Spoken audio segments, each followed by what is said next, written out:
Fala galera, tudo bem com vocês? Espero que sim, eu estou bem. Estamos aqui para mais uma videoaula, que no caso será aula de História e direcionada para os alunos do nono ano. E vocês já sabem bem, assim como nas aulas anteriores, sugiro que peguem um caderno, peguem um livro, porque nós vamos precisar. Então bora lá começar a aula, mas antes disso, roda a vinheta. Anote o número. Capítulo 4, período entre guerras. Então galera, é o seguinte, na nossa primeira aula, o nosso principal objetivo foi entender alguns acontecimentos que, lógico, se estruturaram, né, foram construídos ali no decorrer do período entre guerras, tá? Entre a Primeira Guerra Mundial e a Segunda Guerra Mundial, tá certo? Esse intervalinho de tempo aí. Então, a gente procurou entender algumas perspectivas, algumas coisas que aconteceram nesse período, e a gente falou de uma forma mais específica dos Estados Unidos também, tá? Nessa primeira aula. A gente falou do American Way of Life, na verdade, não é?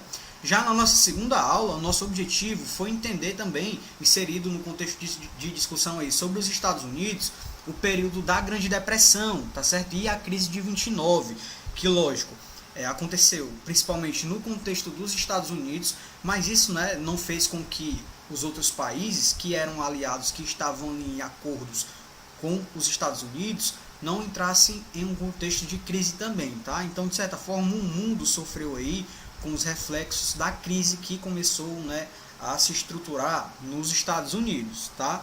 O nosso principal objetivo hoje vai ser entender a ascensão do nazifascismo, certo? Que também apareceu como reflexo das crises, né, da crise dos Estados Unidos de 29, tá? E a ascensão, né, dessa perspectiva ideológica do nazifascismo, tá? Então, o principal objetivo hoje da gente vai ser entender isso daqui. Então, bora lá.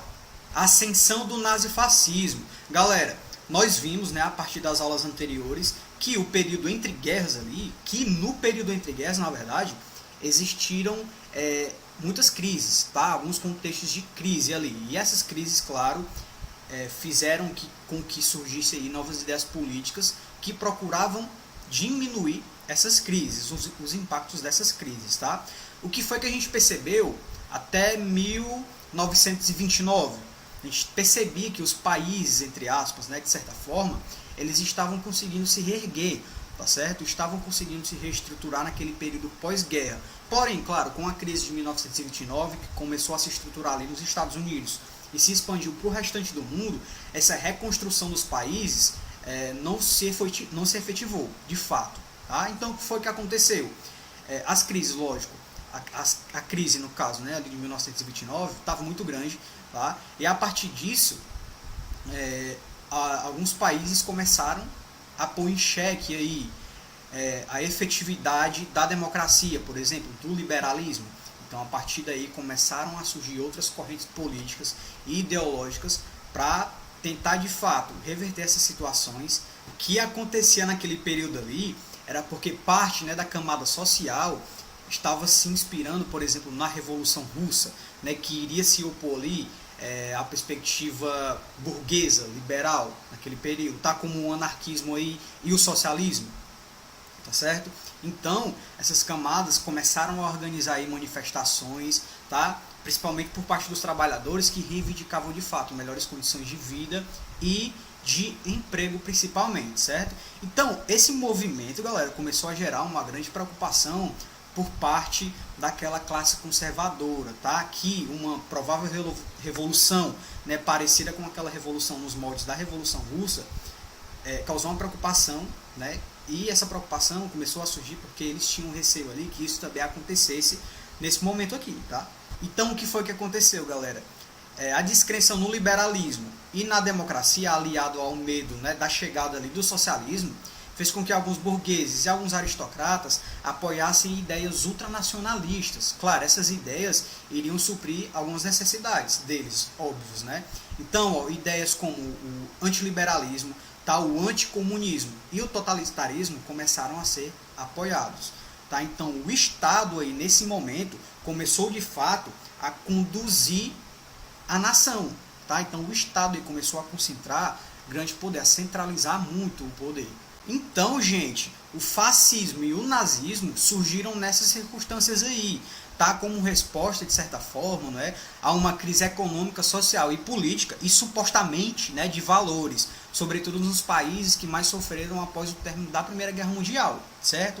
Então, entre esses países estavam quem? Alemanha e Itália.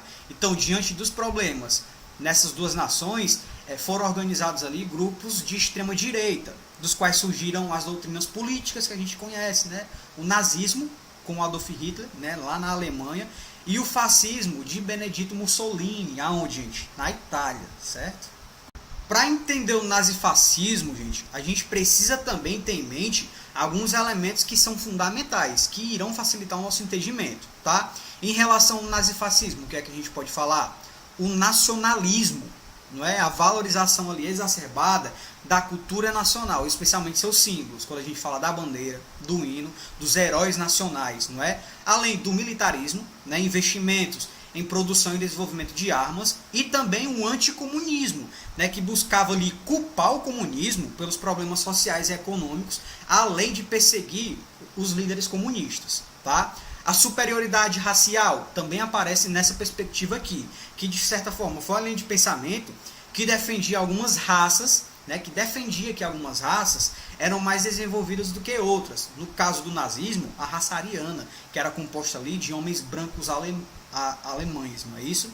E o totalitarismo, né, gente, que iria concentrar ali o poder nas mãos de um líder carismático, né, em um partido único, que represente a nação e iria intervir ali na vida dos cidadãos, né, de maneira autoritária e por meio da censura. Além disso, iria acontecer também o controle, né, dos meios de comunicação. O que a gente percebeu que aconteceu? Tanto Hitler como Mussolini, eles dissolveram o parlamento, não é isso? Além disso, eles perseguiram ali as pessoas que iriam de oposição aos seus ideais políticos. Além disso, perseguiram pessoas ali, principalmente quando a gente fala do nazismo, né? A gente percebeu uma perseguição aí de raças, não é isso? Judeus, negros, enfim, tá? Além disso, eles censuram, né? Aconteceu a censura também, tá? Então a gente percebe que essas perspectivas apareceram aí no contexto de crise, tá? E essas pessoas, Hitler, Mussolini, eles criaram ali alguns ideais, né, inspirados principalmente nos seus preconceitos, e eles justificavam as suas atrocidades por meio desses ideais, tá certo? Então eles procuravam culpados para os problemas sociais principalmente, e inseriam isso nos seus discursos. Além disso, né, eles faziam com que a população direcionassem, de certa forma, um culto à figura deles, tá certo? Tanto Hitler como Mussolini. Então, foi um contexto aí de atrocidade muito grande. E claro, galera, para praticar, sugiro que a gente resolva uma questãozinha, tá? Então, abra um livro aí, ó, na página 344, na verdade, para a gente resolver essa sexta questãozinha. Ó, sexta questão, página 344. Identifica as primeiras camadas sociais que apoiaram o nazifascismo e por que o fizeram. Então, galera, os burgueses, né, e os aristocratas foram as primeiras camadas sociais ali a apoiarem o nazifascismo principalmente. Por quê? Porque eles tinham medo ali que os defensores das ideias socialistas assumissem o poder. A exemplo do que ocorreu na Revolução Russa, né, lá de 1917, que a gente já estudou. Então, essa é a resposta. Então, caso vocês não tenham copiado, vocês podem voltar ao vídeo, certo? Então é isso, galera, a gente encerra a nossa aula por aqui, foi uma aula tranquila, eu espero que vocês tenham entendido, e caso não tenham entendido, vocês já sabem, podem entrar em contato comigo pelas redes sociais, a gente tem o Google Meet, né, nossa ferramenta online, onde a gente pode tirar essas dúvidas e ampliar a discussão, e continue estudando. Um forte abraço e até a próxima, valeu!